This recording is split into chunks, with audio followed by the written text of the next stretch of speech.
Hey everybody, it's me again. I just want y'all to know a few basic facts. I support gun rights, and I don't advocate violence. And I will not do so through the video. However, there are a few realities we need to discuss here. First off, Moulin Labe. A lot of people want to go Moulin Labe and Thin Blue Line. A lot of people want to say the government is running concentration camps and say only the government, i.e. the military and police, should have guns. None of that makes any sense. It's saying both of those things together, like, come and get it, come and take our guns, and Thin Blue Line, and the government is running concentration camps and only the police and the military should have guns. That don't make no sense, And, anyway, it's just, we need to discuss some realities. Alan West said he wanted an American Leonidas to rise up against Obamacare, and even went as far as to get the phrase Moulin Labe, come and take it in Greek, tattooed on his arm. And there's a lot of other people who think the same way.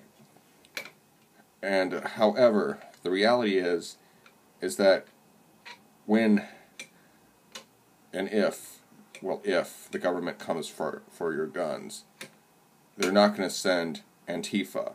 They are not going to send March for Our Lives. They are not going to send Beto O'Rourke. They are not going to send David Hogg. They are going to send law enforcement and possibly the military. And I am not just going to go, fuck the police and all that crap. And I am a military fan. I love the military. I wanted to be in the military, but they wouldn't let me. However, don't think that that won't happen, that they'll be on our side if that happens. Granted, you will see a lot of desertion. You will see a lot of desertions in the military. You will see a lot of cops turning their badges. But that's not going to stop it. Because there will still be enough of them that will follow orders, I guarantee it. That being said, look at the facts. They say a lot of cops go around saying they won't do it, but they probably will. Talk is cheap. I mean, look at history. Look at, what happened during Hurricane Katrina. Look at red flag laws. I mean, cops are enforcing red flag laws. Don't think they won't do that. And, it's just, they will. Sad to say. And, anyway, the reality is that, it may not be everyone. I know everyone got all riled up over Beto O'Rourke's speech, but the truth is, it may not even be a Democrat. It could be a Republican. I mean, Trump is the one who doesn't seem to mind red flag laws.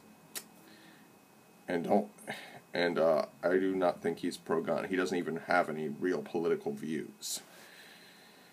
Anyway, the reality is that you can think of yourself as, fighting toe-to-toe with the military and law enforcement. But the truth is if you fight them in an open battle, they will just kill you very quickly. If you want to go into guerrilla warfare, that's a whole other story. But if you get into a straight-up fight with them, if you stand up to them when they come to your door demanding your guns, they're going to get them. And they may pry it from your cold dead hands, but they will get them. The reality is that you want to stick to nonviolent methods if at all possible. You do not want a civil war. Trust me.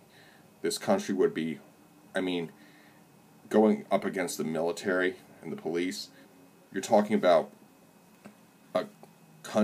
you're going up against a military that spends more on its defense budget than probably all don't quote me on this, but if I remember correctly, this country spends more on its defense budget than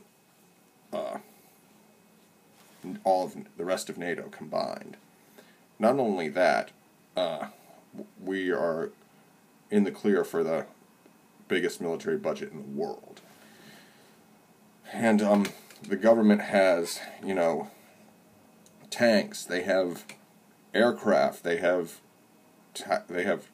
tactical aircraft, they have attack helicopters, they have artillery, they have a whole bunch of crap. And what do you have? An AR-15, an AK-47, an M1A? If that, you probably just have a shotgun and a deer rifle. But let's say the Civil War gets underway, and despite all of this, you manage to win. What then? I mean, defeating a tyrant does not necessarily mean an end to tyranny. You may quickly find that there is somebody worse running the show. And, that's why a civil war must be avoided at all costs. If we need a civil war, we should do it, but I don't think we need a civil war right now, and therefore, if we don't need it, we shouldn't do it. For the love of God, it would tear this country apart and give other nations and groups the opportunity to come in and do whatever they want. So that is why a civil war must be avoided at all costs. That being said, it's just the way the military and law enforcement would do this is they're probably not going to give you the chance to have a last stand.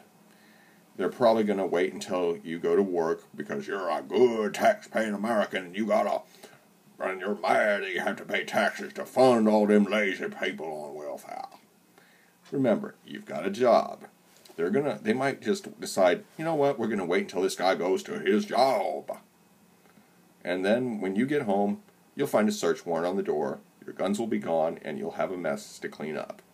There will be no bloodshed, and you won't go down in a blaze of glory, no matter how much you fantasized about it. There's also another option. They may not even come for your guns to start with. They may just, realize you have guns and then just issue a warrant out for your arrest, and you'll be arrested when you get a traffic violation or something. And then they will arrest you, and then they'll come take your guns, and when you are released from jail, assuming they don't have some kind of harsh penalty in place for like they did in the Turner Diaries, i.e. the Coin Act in the Turner Diaries, and send you to prison for 10 years, when you get out, you will be finding that you don't have your guns anymore anyway, and you won't get a glorious last stand. Anyway, and I know that there are some of you out there who probably want to, shoot people like Beto O'Rourke or David Hogg. But I got a news flash for you. That's about the stupidest thing you could do. Nothing would help the gun control ninnies more than killing one of these people. They'd have a martyr. They would have saying, "Oh, gun violence affects us all. We need to do more to protect our politicians and people and freedom of speech. Blah blah blah blah blah." And so yeah, it's a pretty dumb fuck idea by wanting to assassinate an anti-gun politician or activist.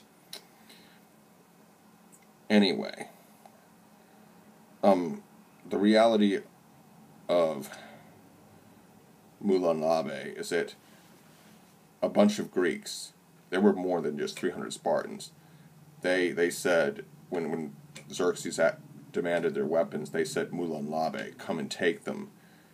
And the reality is that those that stayed behind with the 300, including thespians and all that stuff, they all died. None of them were taken prisoner, and the Persians ended up getting their weapons. And That's just the reality. If you stand up like Leonidas did against overwhelming odds, you will die. You may be a martyr, but you will die. I'm just telling you like it is. Anyway, I hope you enjoyed this video. Like, comment, share, and subscribe.